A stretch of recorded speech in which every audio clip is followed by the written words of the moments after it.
Di sini, Ustadz mempunyai dua bingkai seperti ini. Lalu, sama segitiganya, tetapi bentuknya berbeda, panjang-panjangnya berbeda.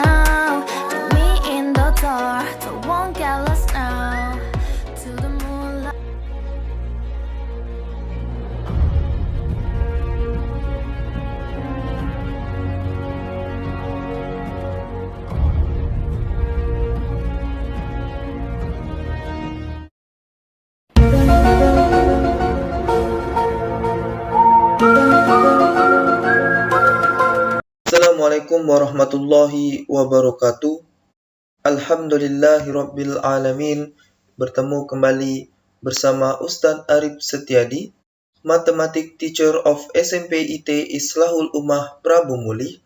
Dalam kesempatan kali ini, Ustadz akan menyampaikan materi mengenai kekongruenan dan kesebangunan bagian ketiga, yaitu kekongruenan bangun datar. Baiklah, sebelum kita memulai pembelajaran pada kali ini, marilah kita membaca lafaz basmalah. Bismillahirrahmanirrahim. So, siapkan alat tulis kalian ya. Mari kita mulai.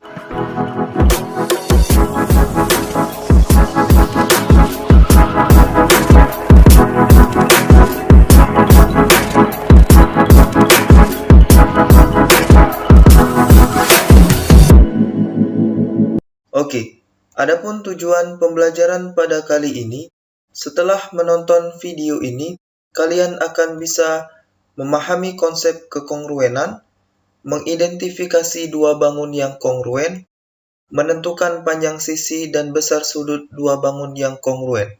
Lanjut. Apa itu kekongruenan? Kekongruenan artinya dua buah bangun yang memiliki bentuk yang sama dengan sudut dan sisi yang bersesuaian sama besar. Di sini, Ustadz mempunyai dua bingkai dengan panjang 18, kemudian lebar 12. Kedua bingkai ini memiliki panjang yang sama. Apakah kedua bingkai ini adalah kongruen? Mari kita simak bersama-sama. Kita lihat di sini. Bentuk yang sama. Kedua bentuk ini itu adalah sama-sama persegi panjang. Kemudian sudut dan sisi yang bersesuaian sama besar. Kita lihat sudut-sudut masing-masing setiap bangun, di mana persegi panjang memiliki sudut yang sama setiap sudutnya, yaitu 90 derajat. Kemudian yang selanjutnya, sisi yang bersesuaian sama besar. Di sini panjangnya 18 cm. Di sini juga 18 cm. Kemudian lebarnya adalah 12 cm. Dan bangun yang kedua adalah 12 cm. Maka untuk bingkai atau bangun A itu kongruen dengan bingkai B. Cukup dipahami ya. Lanjut. Bagaimana jika Ustadz memiliki dua bingkai ini lagi? Kita lihat sisi-sisinya. Di mana panjang bangun pertama dengan panjang bangun kedua sama-sama 18 cm. Sedangkan lebarnya di sini adalah 13 cm. Bangun yang kedua adalah 12 cm. Maka untuk kedua bangun tersebut itu tidak kongruen karena sisi yang bersesuaian tidak sama panjang atau sama besar. A tidak kongruen dengan B, maka lambangnya tinggal kita tambahi coret. Next, syarat kekongruenan. Dua buah bangun dikatakan kongruen jika memenuhi dua syarat berikut. Yang pertama, sisi yang bersesuaian sama panjang. Yang kedua, sudut yang bersesuaian sama besar. Perhatikan di sini, ada ilustrasi di mana ada sebuah jejer genjang. Kemudian kita copy dan paste. Seperti ini. Lalu posisinya kita ubah. Dari gambar berikut dikatakan bahwa untuk posisi itu tidak mempengaruhi dua buah bangun yang kongruen. Artinya, untuk kedua bangun dikatakan kongruen ketika sisi-sisinya saling berhimpit dan sudut-sudutnya saling berhimpit. Artinya, sama persis untuk kedua bangun. Mulai dari bentuk, sisi, maupun sudut. Cukup dipahami ya? Oke.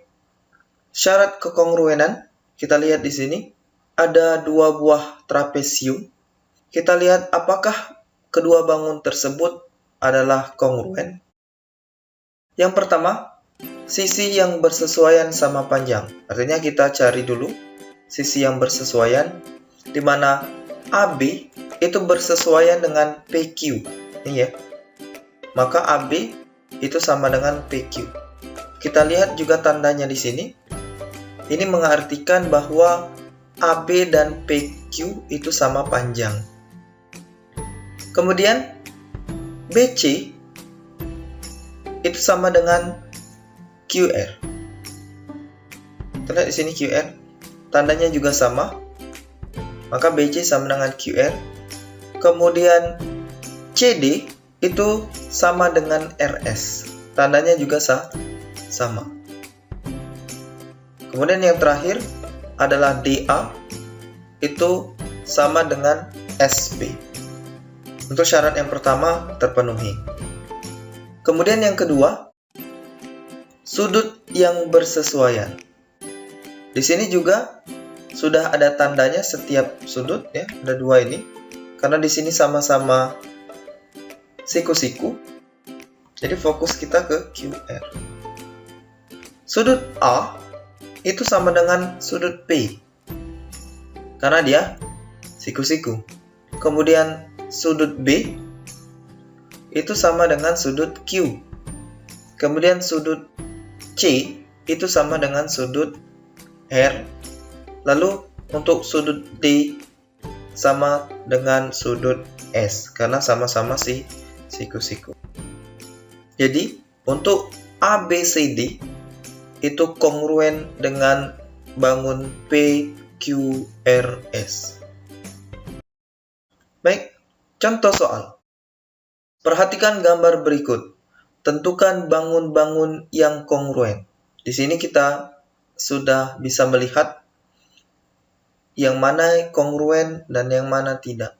Yang pasti kita lihat bentuk bangunnya, kemudian panjang sisinya.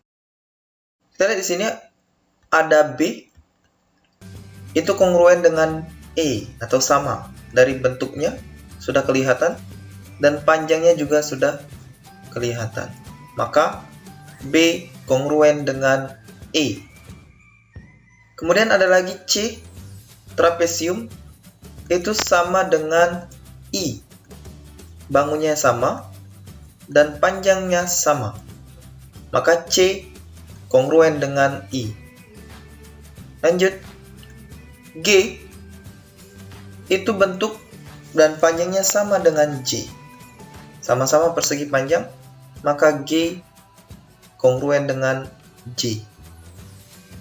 Habis ya, karena yang lain selain bentuknya berbeda, panjangnya juga berbeda. Di sini ada jajar genjang F dan D. Sama bentuknya, tapi panjangnya berbeda.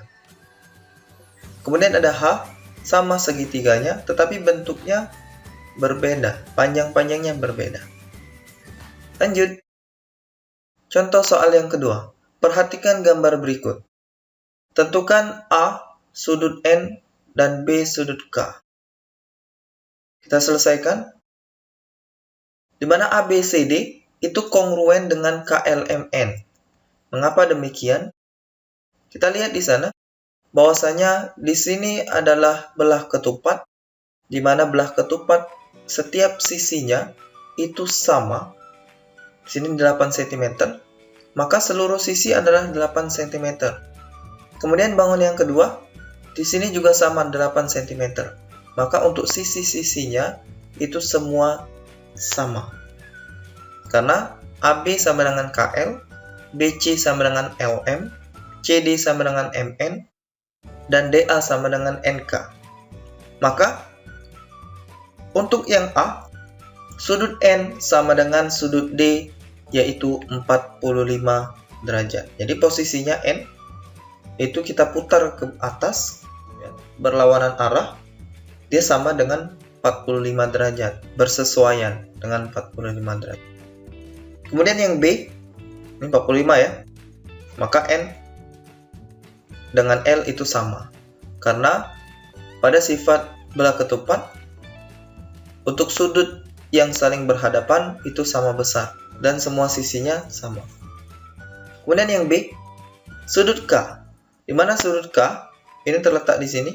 Untuk bangun segi 4 memiliki 360 derajat dari semua total sudut yang ada. Maka 360 derajat akan kita kurangkan dengan 90. 90 didapat dari 45 ditambah 45. Kemudian K dengan M ini kan sama. Maka nanti hasilnya akan kita bagi dengan 2. K sama dengan 270. Kita bagi dengan 2 karena dia sama, maka sudut K adalah 135 derajat. 3. Jika bangun di atas adalah kongruen, tentukan nilai A, B, X, dan Y. Oke, kita selesaikan bersama-sama. Di mana di sini penyelesaiannya A sama dengan 80. Kenapa 80? Kita lihat di sini, letak sisinya ini sama dengan ini, kemudian ini sama dengan yang ini. Maka yang A posisinya sama di 80. Karena untuk kongruen sudutnya sama, tinggal kita cari letak sudutnya yang mana. Maka A letaknya sama dengan 80 derajat. Karena posisinya kita akan putar ya. Kemudian B ini letaknya sama dengan di sini. Karena di sini tidak ada, maka akan kita kurangkan seperti yang soal kedua tadi.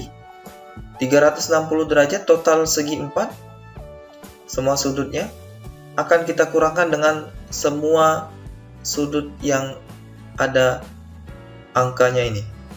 Jadi 360 derajat dikurang 75 ditambah 135 ditambah 80. Jadi 360 derajat dikurang 290, hasil penjumlahan tadi B sama dengan 70 derajat. Kemudian X, kita lihat X adalah sisi, di mana X ini sama dengan sisi ini. Maka untuk X sama dengan 12 cm.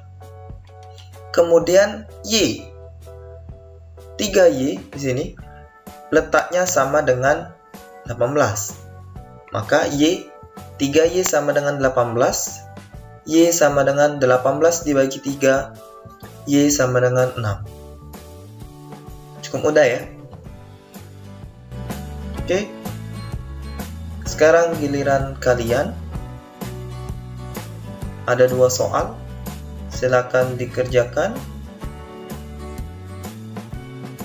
Selalu semangat dalam mengerjakan setiap latihan soal matematika. Karena kunci matematika adalah latihan soal. Thanks for watching. Kita tutup dengan lafaz hamdalah. Alhamdulillahirabbil alamin. Semoga bermanfaat. Jangan lupa like, share, and subscribe. Sampai bertemu di pembahasan materi selanjutnya.